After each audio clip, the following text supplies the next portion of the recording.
my classmate. Good evening. So, ang i-report ko dito is about presentation. Just tayo na.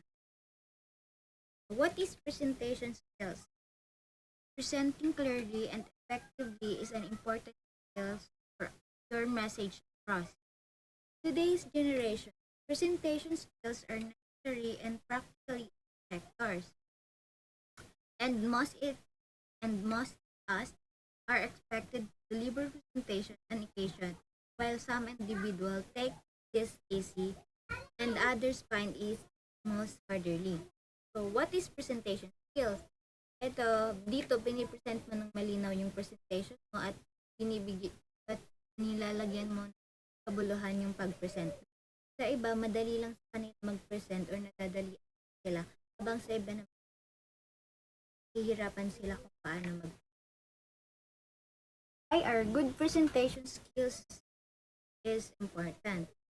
If you're convincing a possible new client or sharing your knowledge with your peers, presenting allows you to communicate vital ideas and conviction to a wide audience. However, how you communicate, the practice many people use the skills, but just a few master it. Presentation is a skill that may be improved with time, effort, and patience. If you want to start building great presentation skills, this idea will help you improve your presentation. Why good presentation are important? Mahalaga na maayos mo yung pag-present mo kasi nakikipag-communicate ka sa maraming tao, nag-share ka ng kaalaman at opinion mo sa kanila. Kaya dapat malino at maiintindihan nila yung pinipresent mo. Kasi 'di ba, everyone has their own weakness paano nila i-present yung topic mo. Kaya, be yourself. 700 tips that can level up your presentation. Know your subject and audience well. The first step toward improving your presentation skills to think about what you're presenting and who you're presenting it to.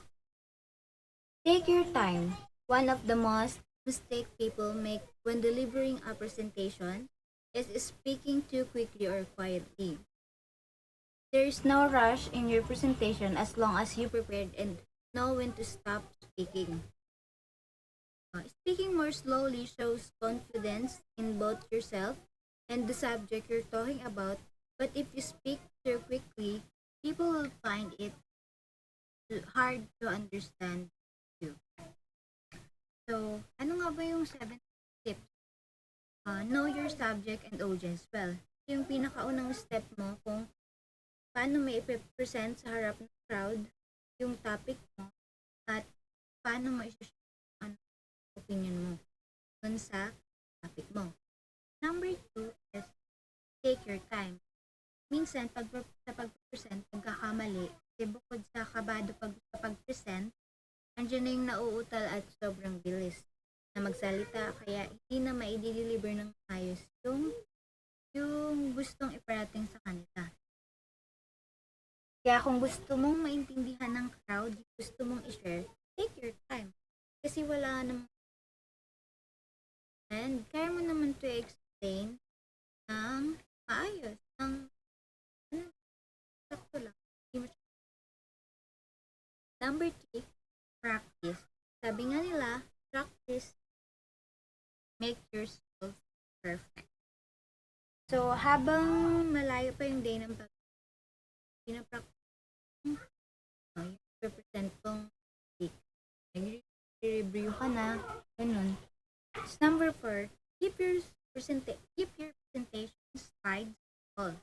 Yung mga keywords or important details lang or kahit summary topic na nilalagay mo sa loob ng slide. Kapag masyadong madami na nakapaloob sa slide, mas mag-focus yung audience mo doon kasi nabasa nila, di ba? Eh yung goal mo is makuha yung attention nila para makinig sa'yo. Kaya more important details lang ilalagay mo doon sa slide mo. Kasi, maiintindihan naman nila yun kapag i-explain maayos. Number 5, make eye contact with your audience. important eye contact sa audience, pasimpleng tingin sa audience kasi kausap mo sila. Hindi ka nakafocus lang sa script mo. And number 6, avoid failed poses when speaking.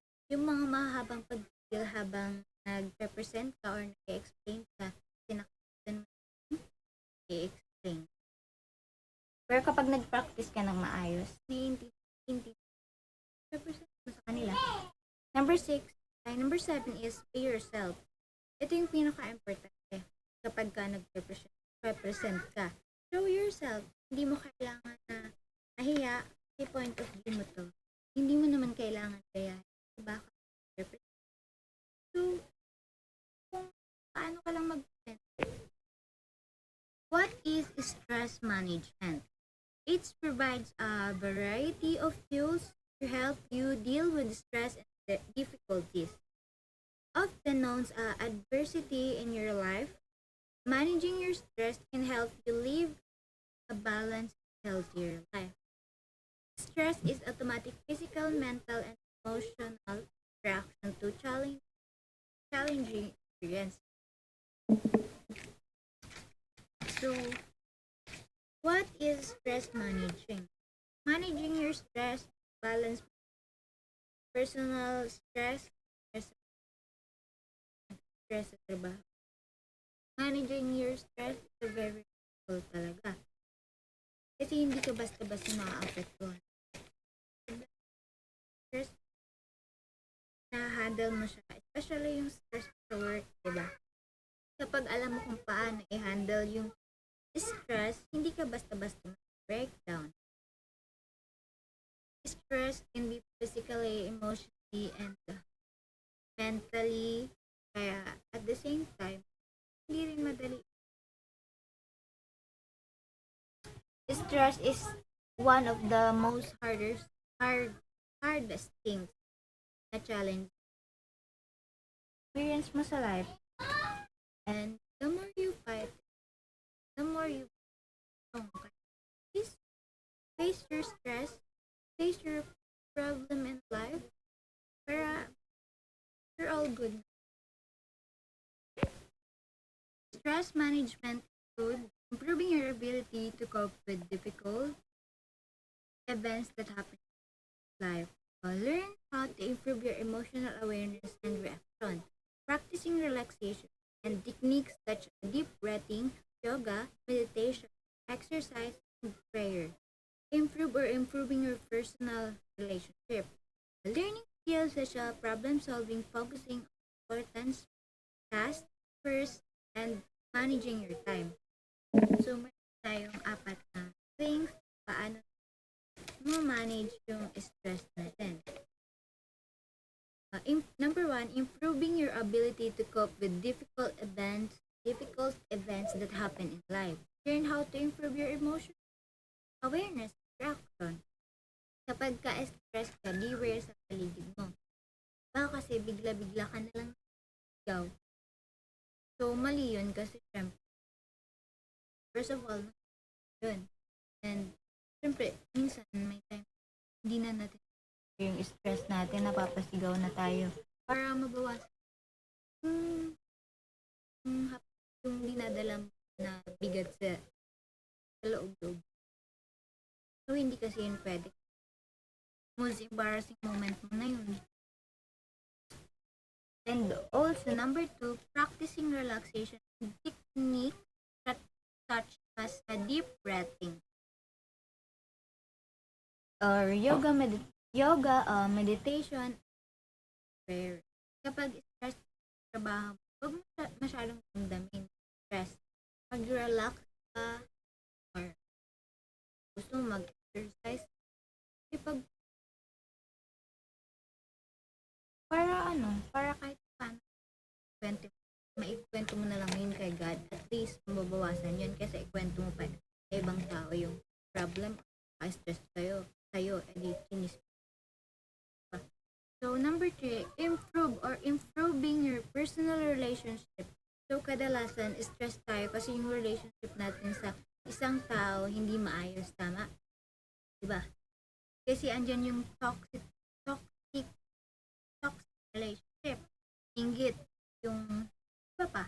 So, para maiwasan yung stress, someone that maiwasan yung stress towards someone, dapat maayos sa loob. Dapat, kayo,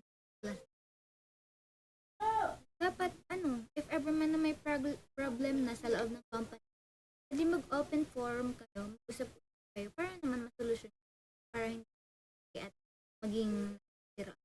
Ganun. So, number 4 is learning skills such as problem solving, focusing on important tasks first, and managing your time.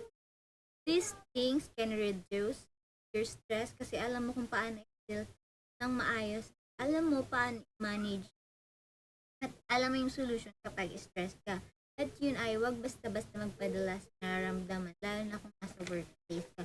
Diba, if ever naman narinig kang ganito na, ay, ganyan, gaya, ganito. Tapos, pag agad kang magpapadala, sitahin mo na siya, kasi isip ng awat. Yung may stress ka lalo. Kasi, imbes mo na lang, ano yung mga mas lumaki. So, yun lang po, ma'am, yung report namin. Thank you.